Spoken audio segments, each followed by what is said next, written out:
welcome to another episode of Together, where we look at your well-being, good mental health, and the Christian hope. Wounds. We all have them, don't we? Maybe you remember as a child falling out of a tree, or that particularly dreadful tackle, or when you came off your bike, or you weren't concentrating and you walked into the patio doors. Maybe today you still bear the scars. I know I do, from some of the injuries that I picked up, particularly when I was playing rugby as a young lad. We all know what it is to experience wounds, but not all the wounds which we carry are seen and recognized. Some of them are very well hidden by us. Maybe it is in reality the things that hurt us most deeply as people come from those wounds which are most hidden, indeed wounds which we often keep hidden from one another. The wounds caused by words, the wounds caused by the actions of others towards us, and perhaps most painful of all, the wounds caused by our own actions, our own moments when we have failed to live in the way in which we know we should. Why do we keep these wounds hidden? Often it's because we're ashamed, and shame is very powerful. Or maybe it's because we think that no one would understand us, or we just don't know where to begin in talking about how deep these wounds are. What is an emotional wound? It's very interesting that the Greek word for wound, or rather the word that's translated wound in the New Testament, is a word that we know as trauma.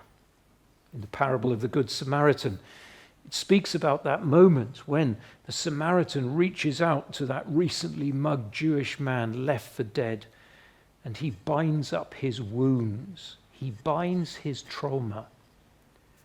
It's a reminder, isn't it, that wounds and trauma go together.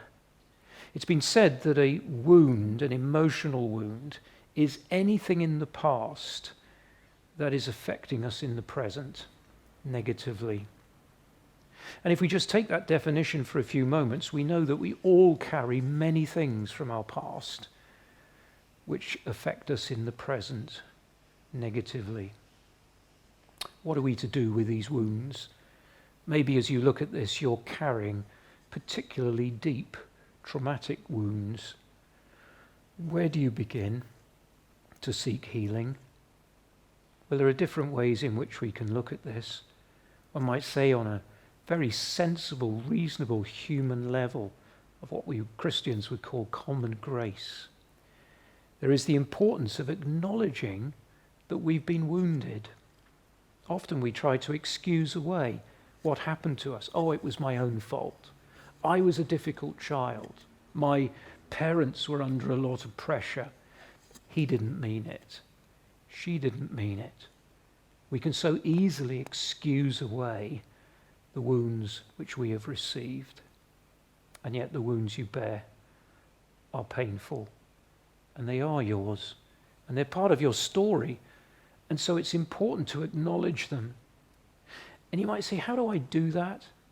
Well, realistically, the very best thing you can do is to put into words your wound. And you say, that feels a little bit threatening.